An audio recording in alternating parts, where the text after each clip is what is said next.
Exciting day. Ron DeSantis is about to announce that he's running for president of the United States of America. Who would have seen this coming? And he's doing so on, hold on, just looking at the New York Times here. So he's going to have an announcement, and he's at his press conference at the Twitter. Twitter. He's announcing he's running for president on Twitter. And it's preparing to launch, which is really the story of the day. So Elon has something called Twitter Spaces. 72.5 thousand people have tuned in right now. It's preparing to launch. Hopefully it won't explode on launch like many of Elon's projects. Or maybe it will. I don't know. This is going to be fun to watch. Hi, Stephanie. I'm sorry that you're in the ER. Cujo, good to see you. Welcome, everybody. I'm your Heavenly Father. This is the live stream. We are covering the live talking space on Twitter of Ron DeSantis theoretically announcing he's running for president. He filed his form, I think it's the Form 2, with the Elections Committee today, the FEC. It's a 2-page document you sign. You could do it if you want to. It's I don't even know if there's a cost. I've read the form before. Hi, Marcy. And so here we have. Okay, now Twitter just changed, as you can see on the screen. Elon Musk is supposed to be launching this. We're now 3 minutes late, so things going according to plan. It would be funny if Ron DeSantis is doing this at like Durrell or something that Trump owns. That would be classic. They should have rented the ballroom under another name, and then announced at Trump's hotel. Perfect. I bet you he's not. Hey, Dennis. Good to see you. Hi, Dennis. Good to see you. Both Dennises. Hi, the Schulta. So we're just waiting on Elon to get his Twitter house in order. So this is going exactly as I would suspect it would. No other candidate has announced via Twitter that they're running for president before, so this is a first time. Hi, Phil. It's very exciting. And of course, Ron DeSantis knows that his most important voting bloc in the primaries are the seniors. And who understands how Twitter works?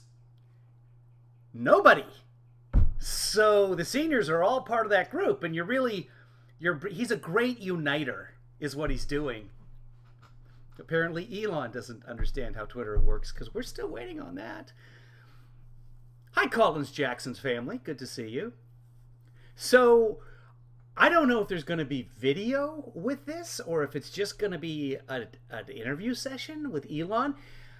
I gotta say, though, going with Elon as your guy for announcing your presidency is, I should say your campaign, who cares, it's a bold move, because Elon is a fickle mistress, and he might make you a lot of promises, like you're going to drive in your Tesla and a big robot's going to take out the battery and put a new battery on, you're going to be on the road in 3 minutes. And it might be 10 years later now, and there's no sign of that happening anywhere. Because, of course, the consumers don't need it, and the technology for it failed miserably. But Elon makes promises. If anyone actually sees the feed, and there's something wrong with my my Twitter, let me know. Here's, preparing to launch. There's now 115,000. Details not available. On space, Twitter has crashed. This is what happens when you fire 90% of your staff, apparently. Still preparing to launch. We're now 5 minutes into it. T minus. Maybe he'll ask Elon to be his VP. Elon can't be his VP. Elon is not a natural born citizen. So I don't think so. Is one of Elon's parents American? Or was one of them naturalized by the time he was born? I don't think so. What happened to the Florida rule about not running for office if you're currently in office? That is a good question. Ron DeSantis had it changed. That's what happens when your party controls a supermajority. You can just change whatever you want. The same with public disclosure laws, the same in the name of safety.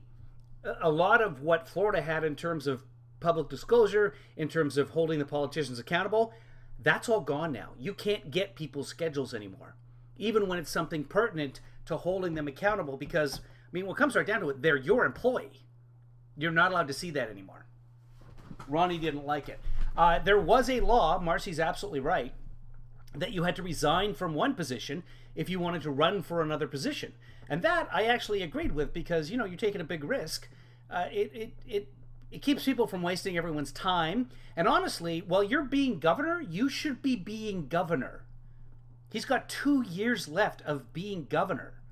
And he's going to spend a bunch of time campaigning. In fact, he's already been doing it. He's been to Iowa several times. He visited Japan for some reason. We're now 7 minutes past launch time, and we still haven't launched. Let's see if anything is going on the Spaces page. Let me reload it here. And yeah, we've crashed Twitter. So this is going famously. So I guess it did explode on launch. As predicted, you heard it here first, and you thought it at the same time. So it's not really something to take credit for. Now, Alex Brzwitz, who's a right-wing nut, he has had a chat room going for a while here. And let's see, there's 27,000 people in there, and fooled many, including our good friend Marcy, to think that that was the official page. It's not. So, you know what? There's probably a Florida television station somewhere. Let's do this. Let's see. Live. See more updates. That's the 2024 race. Let me see if the Times has a link. No. How about a... where's he doing it? I bet he's doing it in Miami, do you think? Who knows? Tim Scott's Mike fiasco. Yeah. Let's go to DeSantis Announces, Florida News Leader. See if launches. That's NBC News. Let's see if we can go deeper than that. News releases. Tampa Bay Times. We got a shot here. Tampa Bay. Let's see if they have a link to something. If someone sees it comes up, let me know. We should hear it, theoretically. Nothing there. How about... I don't know what city is. If somebody sees what city he's in, he's probably at a hotel. They probably have a conference room at a hotel somewhere in Florida. Miami News. Okay. Channel 7 News, Miami. Let's go there. Let's go to the home page. And the lead... Oh, here we go. Launches campaign 1 hour ago. This is just stock footage. So, no? How about live? Let's see what's going on live. See, Pasquale, it's great to be a hockey fan. Ha ha! The Florida Panthers are upending the coverage here. The Florida Panthers are up 3-0 in their series against Carolina. So, that's big news. And the Miami Heat, I don't know if they beat Boston last night or if that's tonight. They're also up big in the series. So, you have two Miami teams going to, theoretically, not yet, going to their respective championships. Still preparing to launch. Let me refresh the page. Yeah, still preparing to launch. Spaces, details not available. Oh, no, now it switches to details. So we've crashed. We've crashed Twitter.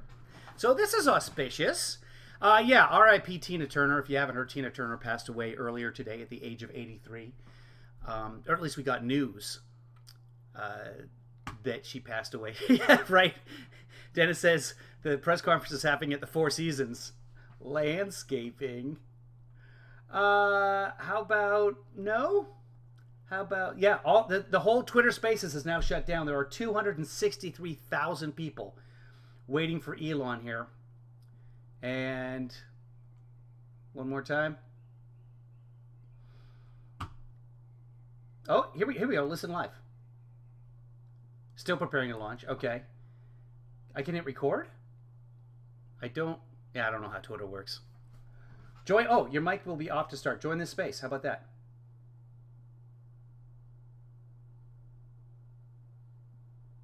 And now the title has switched to details not available. Good. My mic is off. Jonathan Swan is in here. Aaron's in here listening. Jenna Ellis.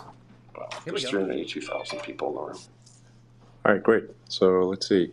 So they just keep crashing. There's no video. Yeah, I think we've got just a massive number of people online, so it's servers are straining 375,000. somewhat. 400,000. Again, there's 170 million voters, but 400,000 are listening in Twitter. By the way, that's worldwide. That's not just Americans. And X number of bots. And who knows? Elon could be pushing these numbers too. They could be completely fake. We don't know. He's that guy. Is that it? Okay, that was it, apparently. So, good work, everybody. And details not available. So, big news of the day. That happened. There's the thought, the line of thought that, oh, yeah, maybe I can do a comment. Let's see. No, nothing's working. You can't click on anything. Laura Ingram's in here. Any of our friends in here? Molly Hemingway is in here. Yashar Ali. Dogecoin is here. So let's see if there's like presenters. Oh, Kevin Lee Father's in here. Matt Gates is listening.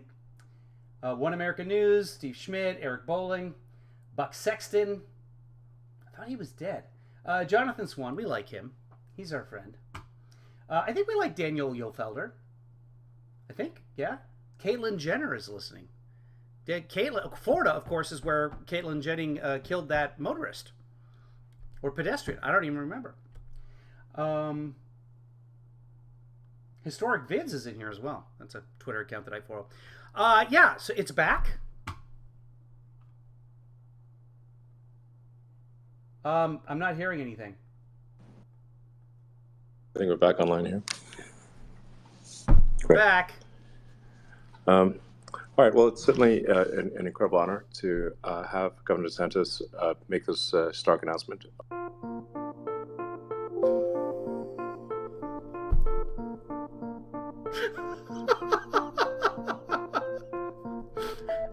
Oh, this is going swimmingly.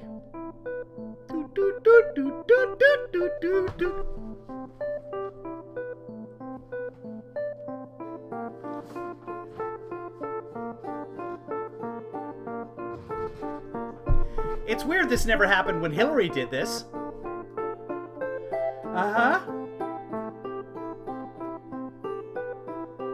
Super great. I better not get a copyright strike for this music. Is this Skype? Is that what we're listening to? I'm going to turn it down for you all. You can dance at home by yourself. Here we go. It would be so much better if it was the Flea. I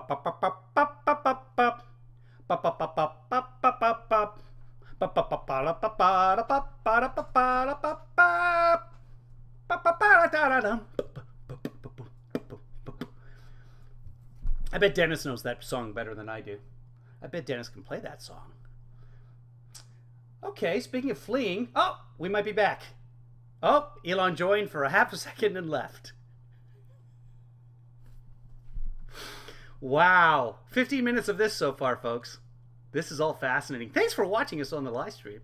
If you'd like to support us, I don't know, say something nice in the chat room. Yeah. I actually have other things to do right now. You know what? I do have to... I'm supposed to pick a full body shot and send it into Netflix. But no. Oh, over 500,000 people now cannot hear anything anyone is saying in this chat thing. So that's good.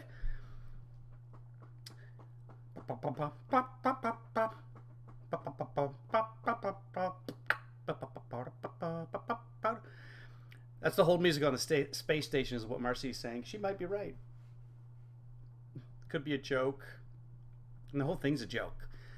So here's my prediction. Trump gets indicted.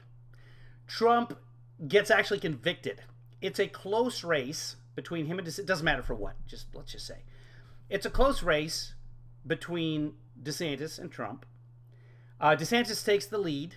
Trump leaves the party and starts a third party, the Trump Party, the America First Party, the MAGA Party, whatever it is, and splits the vote, and Biden gets back into office and dies the next day. That's my, well, except for Biden dying the next day. I mean, it's just what makes sense. I predicted Trump's victory in 2016. I predicted Joe's victory in 2020. It's way too early. Right now, I don't see the debt ceiling happening. It will. The debt ceiling being raised. And most people have no idea what it actually is. What it is, it's just giving the United States permission. Jesus Christ, he's in and out. 317. At least put the hold music back on. All it is giving the United States Treasury permission to sell more Treasury bonds or print $1 billion platinum coin, $1 trillion, or, there's a number of different ways that it could be done. Ted Cruz was on Fox News Sunday this last Sunday, and his counterpoint to the 14th Amendment argument was ridiculous. He said, well, that was written so that the United States would pay its war debts following the Civil War. Right, just like the Second Amendment was written in order to have a well-regulated militia right after we just fought the American Revolution. So that's still in effect, isn't it, Ted? I heard you were kind of a big fan of the Second Amendment. But no, not when it comes to the 14th Amendment. That's something different. This is ridiculous. We're now almost 20 minutes in, and this keeps happening. They didn't test this out. There wasn't an A/B testing thing. This is like driving Tesla beta. This is the beta launch of Ron DeSantis. Ron DeSantis is the beta candidate. And that's actually a thing. Just ask any of the alpha males on here who pay $20,000 to play tennis with Andre Agassi. How's everybody else doing? 651,000 now. We are back to preparing for launch. All right, the thing's due at 4 o'clock, so I'm actually going to, let's see. There we go. I can open that up. I'm going to be paying attention to this over here. If anything happens, guys. Eating pizza. What kind of pizza, Phil? I just had... You know what was good? I don't even know if it exists anymore. But Newman's Own... I know that Newman's Own... Paul Newman had a line with a charity, line of food, and the money went to the kids. Never met the man, but I heard he was genuinely a pretty nice guy from the people that I know who have met him. But the Newman's Own pizza, if you get a chance, most of the products are pretty good, but the Newman's Own pizza with I think it was garlic Alfredo sauce on this particular slice, spectacular. Very good and good for you. So that's my endorsement of Newman's Own. You do your thing here. Well, I'm going to look for this thing to send to Netflix while this is happening, because this could take a while. And normally I would have done this in advance, but I didn't. So give me a second here. There we go. So I'll let that search. And I think I found one. I think we're good. Preparing to launch. Hooray! Okay, so Elon. Oh, it ended. That's it, everybody. Hooray! Hooray for Ron DeSantis.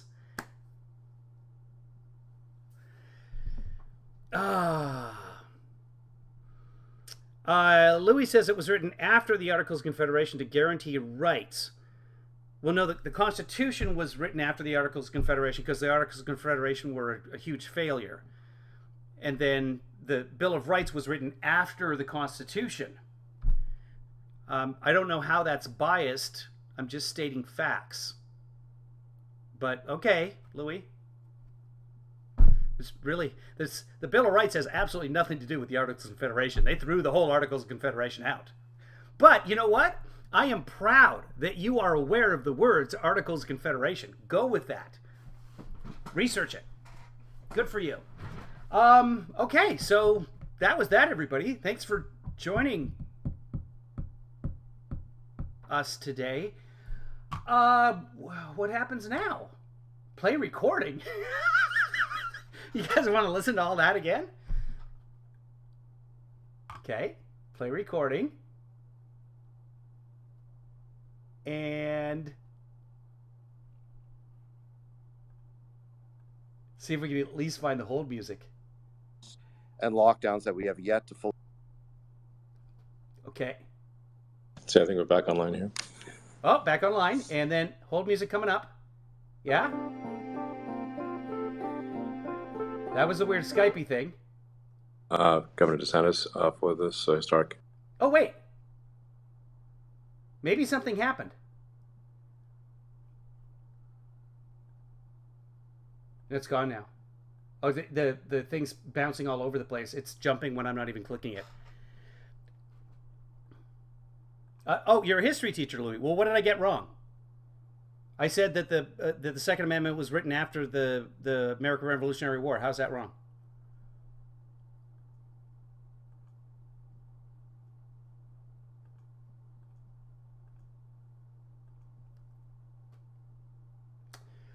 Okay. Yeah. Let's go on Elon again. Okay, let's listen live. There's 15,000. Join the space. Here we go. Oh, we got the whole music back. Awesome. All right, so they're giving you another shot. They kicked a whole bunch of people out. Okay, annoying. Hold on. Can I mute that? Okay, I have to stop this. There we go. I'm just going to have to listen to that in my ear. I don't want a copyright strike for this music. Oh, here we go. Here we go. That's exactly what they said. Here we go. All right, 24 minutes in, and somebody's at a keyboard.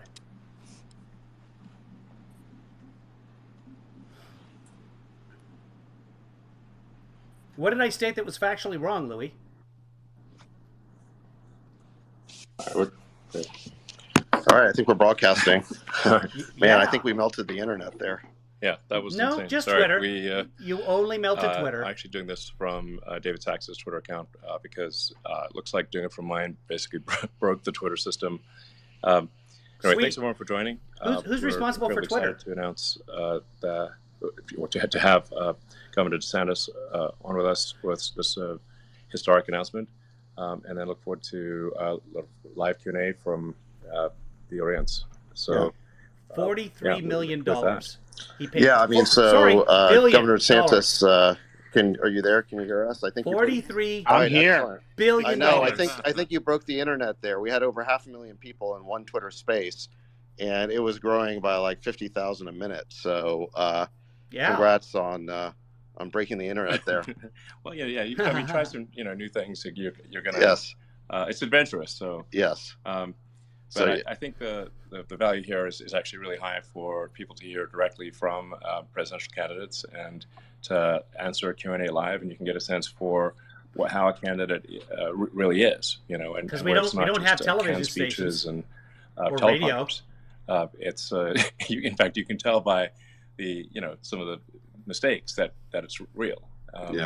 So that's how you know. With that, I guess I should. This space is crashing, by the way. See how it just went gray? Well, let's see. So, Governor, there's been a lot of speculation over the last couple of months about your plans. I understand that you may have. There's been no speculation. We've got, I think, a record audience assembled here. 100K. Probably the biggest room that's probably ever been assembled online. What would you like to tell them? A room.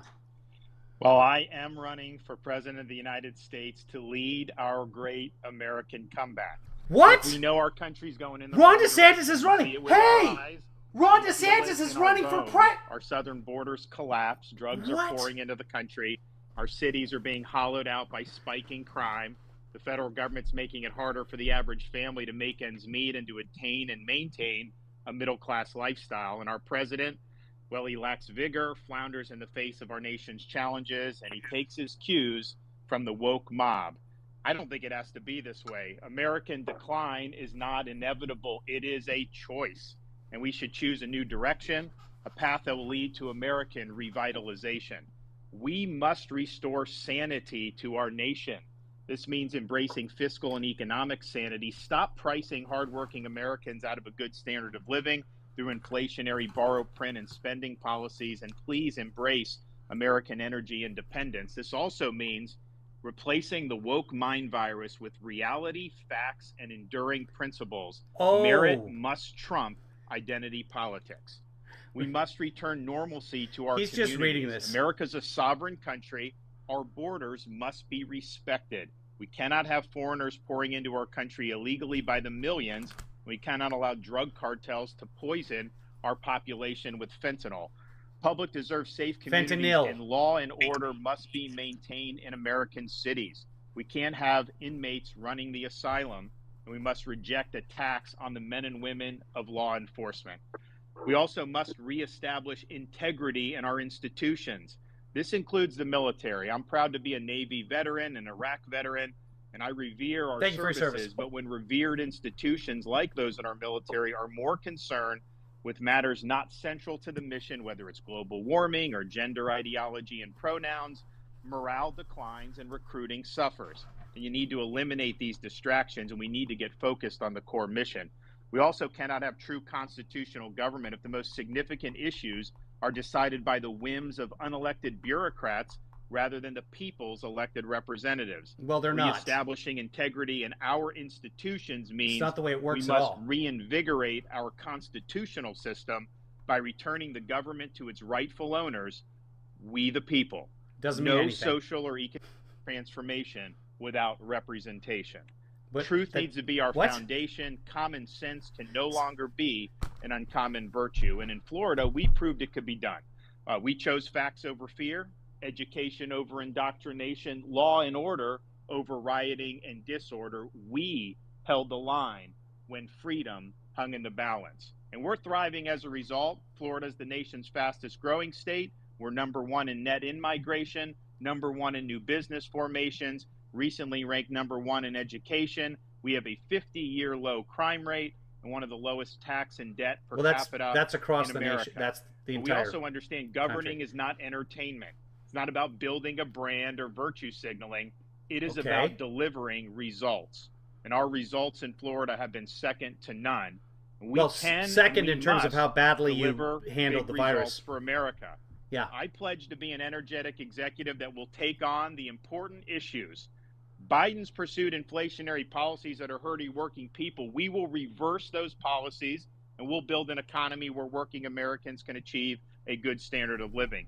Biden's opened the southern border and allowed massive amounts of drugs to pour into the country. He hasn't. We'll shut down the border, construct a border wall, and hold shut down the border. cartels accountable. So just stop trade. Biden's embraced medical authoritarianism, such as unconstitutional COVID vax mandates. We will ensure that those violations of liberty can never happen again. DeSantis pushed the vaccines hard. Ideology to drive his agenda. We will never surrender to the woke mob, and we will leave woke ideology who are these woke in the dustbin of history. Biden's also politicized the military and caused recruiting to plummet. We will eliminate ideological agendas from our military, focus the military on the core mission, and we will reverse the poor recruiting trends. Finally, Biden's weaponized recruitment has been falling for years. Administrative state to advance his left-wing agenda. We will reconstitutionalize the executive branch, and we'll bring the administrative state to heel. Now, you can't do any of that. What does that mean? If you don't win. There is no substitute for victory. We must end the culture of losing that has infected the Republican Party in recent years. The tired dogmas of the past. This is how he's announcing his candidacy. Forward, not backwards. We need the courage to lead, and we must have the strength to win. And to voters who are participating in this primary process, My pledge to you is this. What primary if process? You nominate me, you can set your clock to January 20th, 2025 at high noon. Because on the west side of the U.S. Capitol, I will be taking the oath of office as the 47th President of the United States. No excuses. I will get the job done. How do we set a clock to a specific day and time? Appreciation for the fragility of our freedoms. What does that mean? I never thought I would see things in America that we saw during the COVID-19 pandemic. But our founding fathers were keenly aware of the fragility of freedom. When they framed our Constitution, they came armed with having studied the history of every republic and the history of mankind. They came armed? And they noticed that all of those experiments only had one thing in common, and it was this. Soup. Every single one of them had failed. And so they knew it fell to our country, the United States of America, to determine whether people could really govern themselves. Could we have a society based on the idea that our Britain had not failed. France had not failed. Society functions based on the rule of law, not the rule of individual men. And when Dr. Benjamin Franklin walked out of that convention, he was asked, did you deliver a republic or a monarchy? He said, a republic if you can keep it. They knew freedom didn't run on autopilot. They knew each generation would have a responsibility to safeguard freedom, and it's our responsibility to do so at this important juncture in our nation's history. We have a lot of work to do to ensure the country gets back on track. I ask everybody listening to please join me on this mission. Please invest in our campaign by going to DeSanitis.com and making a donation. Thank you. God bless, and I look forward to the discussion. Wow. All right, thank you, Governor. Appreciate this is that. his choice. I guess just as a first follow-up here, thank you for putting up with these technical issues. I think we're definitely breaking new ground here. That's a great follow-up. As far as I know, no major presidential candidate has ever announced their candidacy. What, really? On social media this way, certainly in a Twitter space. So thank you for doing that. Wow. What made you want to kind of take the chance of doing it this way as opposed to just doing it on cable news or the usual way? Poor advice. Well, when COVID hit, I had to make decisions about, do you go with the crowd or do you look at the data yourself and cut against the grain? And I chose to do the latter. I faced huge blowback for doing that from the bureaucracy, from elites, from the media.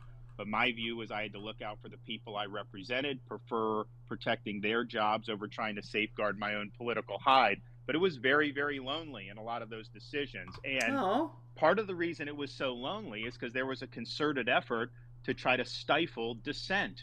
There was an official narrative about lockdowns, about closing schools, about forced masking, about all these different things that we had to navigate during COVID. And it was an orthodoxy being enforced by the major tech platforms in conjunction with the federal government.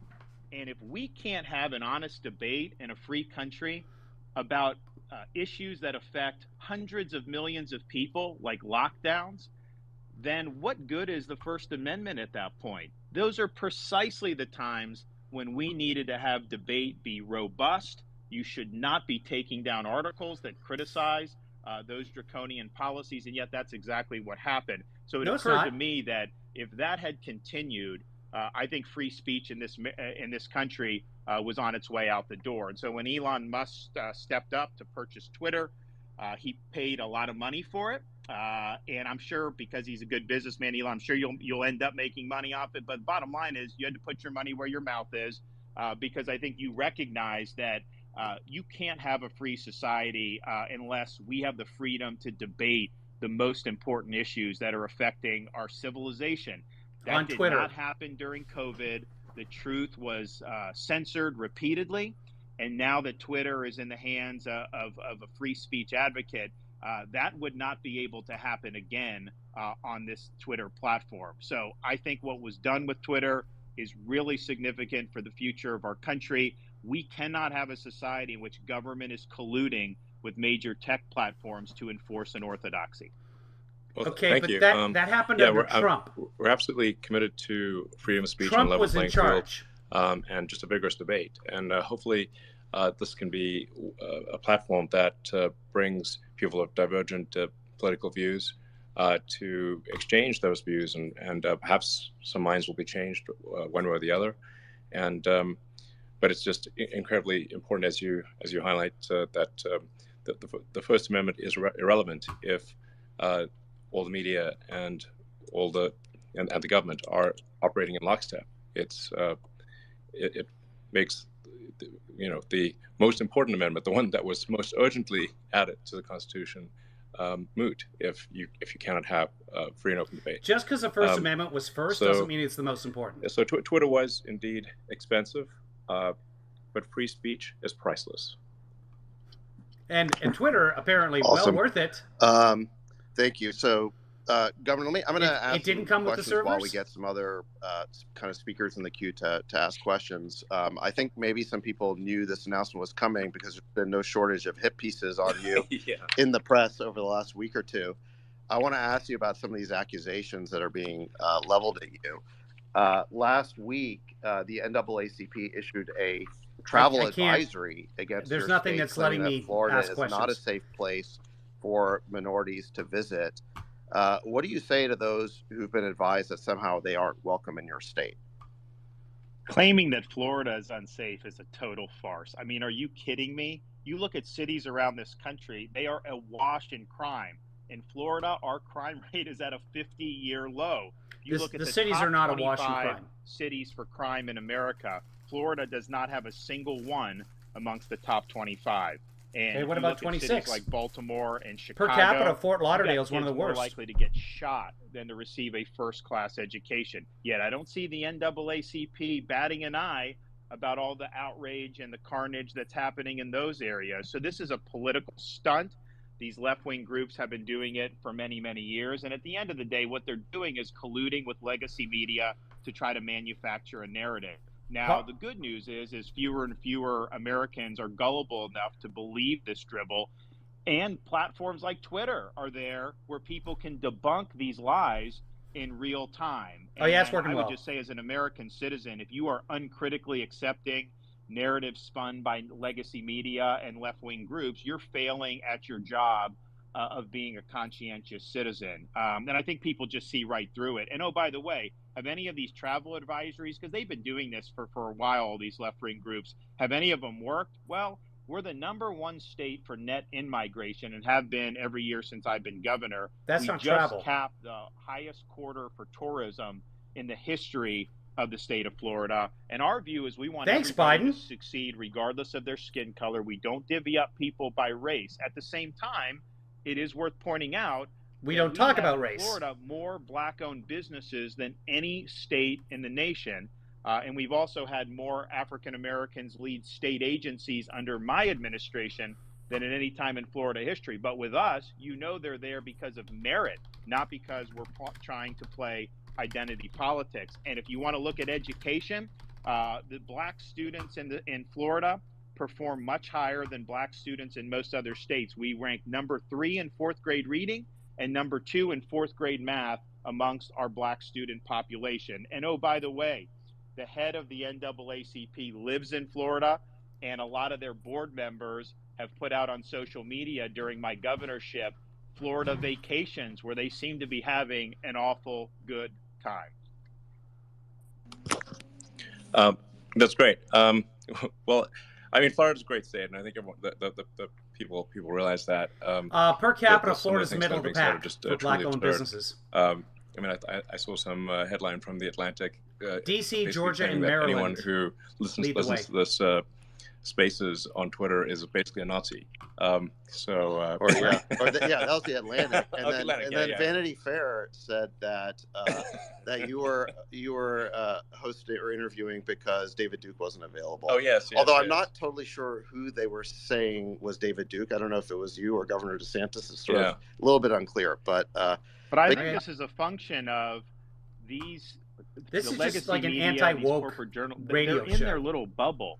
And to draw allusions to stuff like they're that. in the bubble. I mean, we're on Twitter Spaces, but they're in the bubble. It sounds like they're making some type of profound point. And so part of, I think, what Twitter is standing for is people should be exposed to different viewpoints. And I think the elites in our society have tried to cluster themselves to where their assumptions are never challenged. And that's not a good way, I think, to live. It's also not a good way to be a critical thinker, because no one's ever going to where I'm not allowed to comment. Obviously wrong assumptions, because everybody around you shares them. Absolutely. And I think they become totally hysterical because they don't like the idea that their control over the media is being, disintermediated. Yeah. Because now, candidates for president can just speak directly to people through platforms like Twitter. Yeah, I mean, the it works thing great. about Twitter and things like Spaces are that, although I happen to be hosting it, I had to switch over to David hosting it because my account was the system crashes. My account was breaking. That's what it is. But it's because it's not technically sound. A mechanism before where someone could address the nation or we've had YouTube for a number of years from anywhere in the world, United States or anywhere. So Twitch exists this is and has video. Profound change. And we it's had also it's not just whether what was it called? media Parachute for a while. Periscope. Article is Periscope. True or not? Even more Instagram. He could be doing this over Instagram. And so so just like if there's only so much you can actually fit in a newspaper or a magazine. And there's only one thing you can really put on the cover of magazines. So that's right. Attack magazines. That whoever's deciding that is deciding to not talk about other things. Let's go after big newspaper. With a public digital town square like we have here, it's possible for the public. This is not a digital town square. People instead of this is eavesdropping on walkie-talkies. Which I don't recognize the irony of me using that phrase. But nonetheless, it's true. And judge I said the Second Amendment was written after the Revolution. People to decide the narrative, and for it was written in order to establish a well-regulated militia. I didn't say it was written for the Revolution. Sort of 5 editors-in-chiefs of a few newspapers, basically. Yeah, and I think one of the really crazy things that happened during COVID is that social networks really started censoring dissenting viewpoints on COVID, medical viewpoints that ended up being totally correct in lockstep with what the mainstream media was doing. So basically, big tech platforms were undermining their main reason for existing, which is giving people a choice. Platform? And actually, there's somebody who I think knows more about that than any of us, which is Dr. Jay Bhattacharya, who's a professor of medicine at Stanford. I want to pull him in here. Jay, you go ahead and unmute yourself if you can. It'd be great to hear from you. I know that during COVID, you worked with Governor DeSantis. It'd be great just to hear a little bit about your interactions and if you have a question for the governor. Thank you, David. Yeah, I mean, it was an absolute honor to work with Governor DeSantis, and I was really impressed by his decision making in the face of an absolute firestorm of criticism. But Governor, you did the right thing when you opened the schools. And my kids in California for a year and a half didn't see the inside of a classroom, whereas Florida kids were in school. And you can see it in the results, and the learning loss numbers are so much better in Florida. I'm really curious, Governor. Marcy, he's fine. As you're running for president, what are your thoughts about reforming, the public health authority in the United States and the federal government, the CDC, the FDA, the NIH? How do you see the reforms we need so that the mistakes of the lockdowns that happened during the pandemic don't happen again when there's another pandemic? Well, first, we need an honest reckoning about what happened. Louis, you're missing the whole point. And the only of me mentioning the Second Amendment is that all of those agencies, all of the elites, the public health establishment, they failed. They instituted bad policies. Obviously, it's a novel virus, but I think what happened was when the data was becoming more and more apparent that the path they were on was wrong, they doubled down and wanted to do it even more. And I really believe had Florida not just kind of stood in the way, I think this country would have had rolling lockdowns for probably a 2-year period. And so their impulses were authoritarian. They were not following the data. And I think the U.S. government needs to acknowledge the failures. And I think all of those agencies need to be cleaned out. What I saw was again under a Republican president. Interest in the narrative and in politics over evidence-based reasoning and evidence-based medicine. And you so can I listen, don't have Louis, because this is just a radio broadcast. Agencies are up to the task, and I think you need major overhaul of the whole enchilada with respect to public health in this country. This is how you eat a nutty buddy. Can I follow up with that? I mean, I think the The other thing that I saw during the pandemic, Governor, you was subject to it just as much as I was when we were talking about COVID. YouTube censored a video of us speaking about in a roundtable that you hosted on COVID policy. There's so much of the federal government infrastructure went into suppressing honest scientific discussion during the pandemic. So it's not just public health agencies, but other agencies YouTube is not the inside government. the federal government that worked to suppress the speech of Americans. And I'd love to hear your thoughts about it. No question. So I'm actually in Florida. YouTube censors me. The danger there. So I'm actually going to be signing a digital bill of rights for Florida pretty soon, which will bar all state and local government officials from colluding or working with a technology company for the purpose of censorship of speech. Because you're exactly right. You had people in the White House, you had people in all these other agencies under Trump working with these platforms to try to take it down. And oh, by the way, what did they censor Dr. Bhattacharya for? It was a roundtable discussion that I led and convened. We had Dr. Bhattacharya, MD, PhD from Stanford. We had Martin Kulldorff from Harvard Medical School, and we had Sunetra Gupta from Oxford, who was generally viewed as one of the best epidemiologists across the pond until she became anti-lockdown. So these are all eminent people. And what are we discussing? We're discussing whether there's any scientific basis to force a school child to wear a mask for 8 hours a day. They all agreed there was no basis to do it and that you should not have school mask mandates. YouTube thought that that was, quote, anti-science and that should be taken down. But even at that point, we had already had enough experience in Florida where you had some schools that had done it before the state banned the mandates. You had some schools that had done it, some schools didn't, and the results were no different. And yet his video was taken down by Google YouTube. So it was a huge problem. Louis, we don't know that this video being censored was a result of that. From someone from Trump's White House saying that. But it's interesting that you're a DeSantis delegating speech restriction to a private company. You can't do indirectly what the Constitution would clearly forbid you to do directly. Let me pull in. We have Congressman Thomas Massey. Oh God! If you're there, go ahead and unmute yourself. I mean, what we're talking about here is, I think, really unconstitutional actions by federal agencies. Congressman Massey, I know that you've been involved in this problem of government agencies being weaponized and used against the American people in an inappropriate way. Do you have a comment on this? And do you have a question for Governor DeSantis? Well, first of all, let me say a big thank you to Elon Musk for buying Twitter and exposing all of this. On our weaponization committee, we wouldn't know so much of it if he hadn't done this, almost as a public service to the First Amendment. It's a disturbing trend. Government, as the governor said, the government is colluding with big corporations. We found out this week from an FBI whistleblower that Bank of America voluntarily gave names of and information on anybody who bought a hot dog in Washington, D.C. from January 5th to January 7th, and then overlaid that with gun purchases. Those were not whistleblowers. That they had on record anywhere in the country for any period of time. And just, they say they voluntarily gave that to the FBI. So that's disturbing to me. By the way, I've never met Elon Musk, but I'm one of your biggest fans. I'm curious to know, Louis, are you supporting DeSantis or Trump? I'm the first congressman to have a Tesla.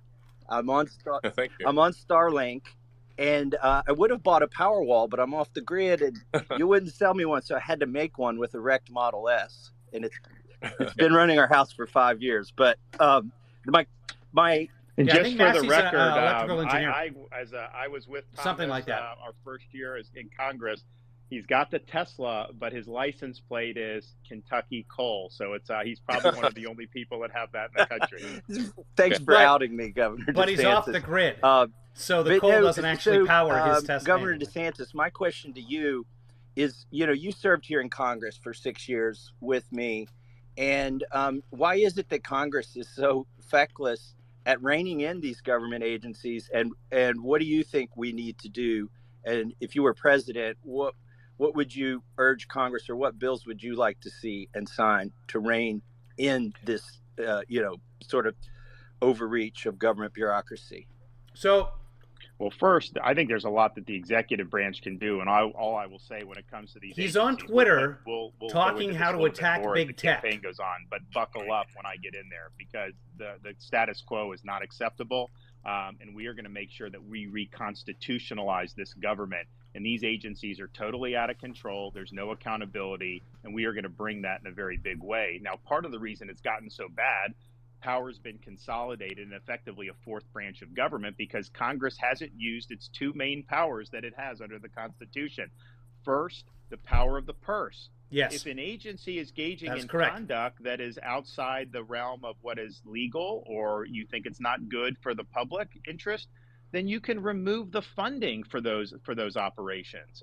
There's nothing that they're not entitled to get the same level of funding every year, and yet Congress you would have to shut down the entire government, either continuing resolutions or massive omnibus spending bills. So these agencies are all bulletproof. They know that they're going to end up getting something similar or more every single year, and it creates an incentive for them to abuse their power. The other thing you can do is actually legislate, so you're not delegating to the bureaucracy key issues regarding how to enforce federal law. That would take work. What you want. All they should be doing is implementing. Instead, Congress will basically give an invitation for the bureaucracy to make really important substantive decisions. And so Congress may never vote on something, and the bureaucracy will cite a law from 20 years ago and do things that are going to transform our society or our country. That is not the way the founding fathers drew up the Constitution. So would you sign the REINS Act? We passed it out of judiciary today. Oh, yeah, no, of course. Yeah, that's there's a third power that would, I think, be that Congress has. For that. I also think that we're going to have a good chance to see some of the Chevron deference really curtailed, or maybe even eliminated, based on the U.S. Supreme Court's upcoming jurisprudence. And I think that's another reason why the bureaucracy has become so powerful, because courts have basically been told they can pretty much do what they want, and courts are supposed to just defer. I don't think that that's actually correct. I think the courts, they have to make a judgment about what does the law actually say, and you can't just defer to quote-unquote experts in the bureaucracy. Thank you. That's not how the courts are set up. Governor, I want to ask you another topic that's been in the news a lot. Anyway, the third power Congress has is the power of oversight. They blamed you for canceling, but apparently Ron doesn't know that. $1 billion investment in Florida. Said it would. He was in Congress. Jobs. I saw other reports that suggested Disney was going to make the cuts anyway, and due to a larger, budget cutting initiative. Regardless of why they did it, why do you feel your fight with Disney remains important, considering you already beat them on the parental rights bill that they opposed? And what would you say to some of your opponents in this race who argue that the fight has dragged on too long? So first of all, Florida stands for the protection of children. We believe jamming gender ideology in elementary school is wrong. Disney obviously supported injecting gender. By the way, they've extended that throughout high school as well. They did oppose our parents' rights legislation. So the Don't Say, the parents' right legislation, which was the Don't Say Gay bill, that's extended all the way to K-12. Disney wanted something in Florida politics, they pretty much got it, but not this time. I signed the bill. We did, as you say, win on the issue, but what happened was Disney's posturing, some of the other statements that their executives were making, kind of the corporate culture, had really been outed as trying to inject matters of sex into the programming for the youth. And I think a lot of parents, including me, look at that and say, that's not appropriate. I mean, we want our kids to be able to just be kids, and that's kind of our mantra. So you had this setup that Disney engineered many decades ago, where they actually had their own government that they controlled with no accountability. They were exempt from the laws that all their competitors had to follow. Not exempt from the laws, no. And they even racked up municipal debt. And Florida basically put them on a pedestal many decades ago and joined the state with this one company at the hip. We just didn't feel that we were comfortable maintaining that relationship. And so we ended their self-governing status. So Disney has to live under the same law. All done. That's that. I guess Disney shut them down. Well, I hope it's over, because I am tired of listening to it. So, hey, we're just going to say that that's that. Right? Right, Elon? Are we done?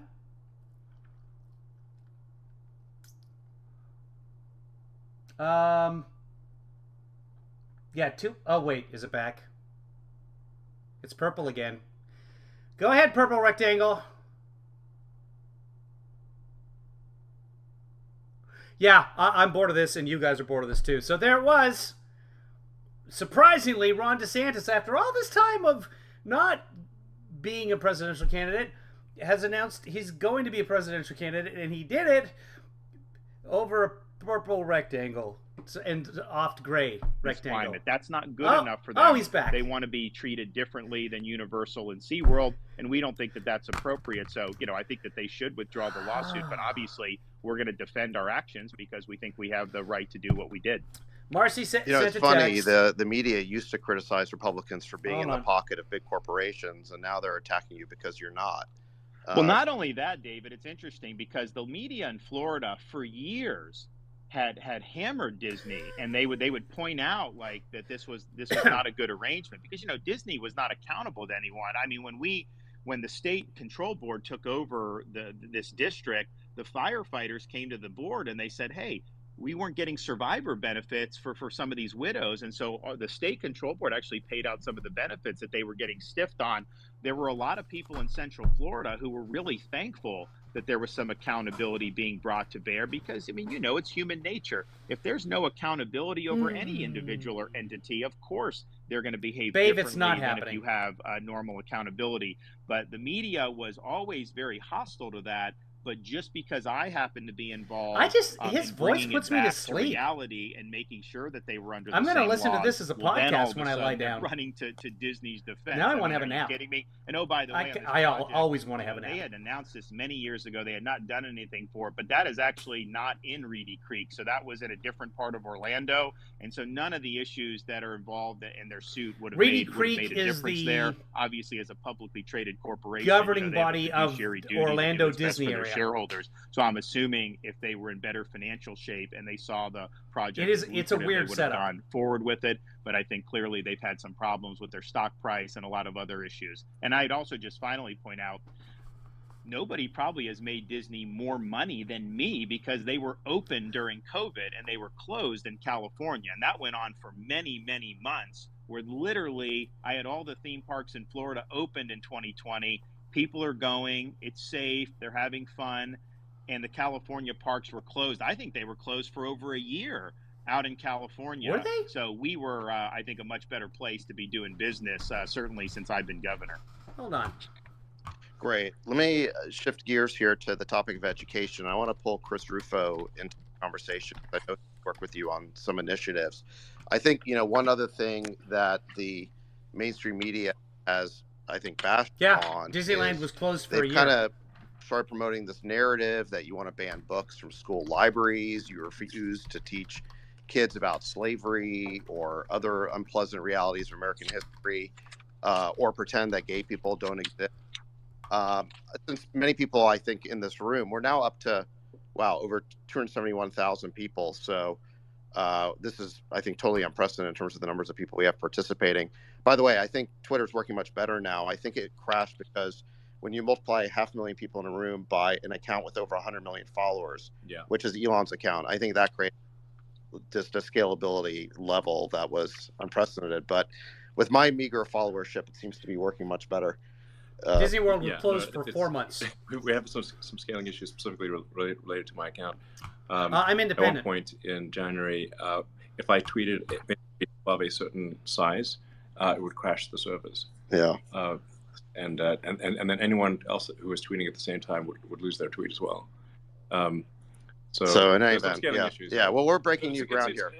We're scaling issues. Yes, you're breaking new ground when there are bugs and scaling issues. But in any event, back to the question I was asking Governor DeSantis about education.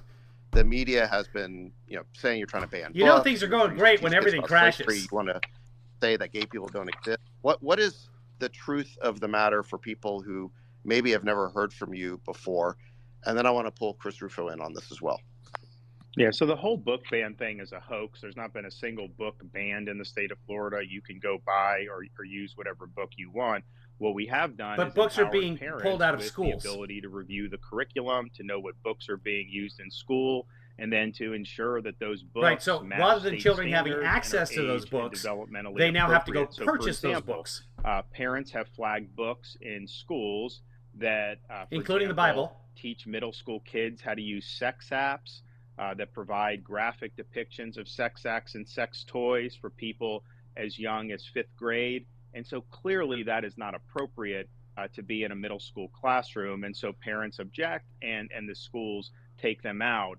I did a press and the schools have no idea what books are going to be objected to. Before I had the parents come up, and so a lot of schools have just said, the video take them. That had the images of the because they get in trouble. Parents had objected being in their kids' classroom, and the local news had to cut the feed because they said it was too graphic.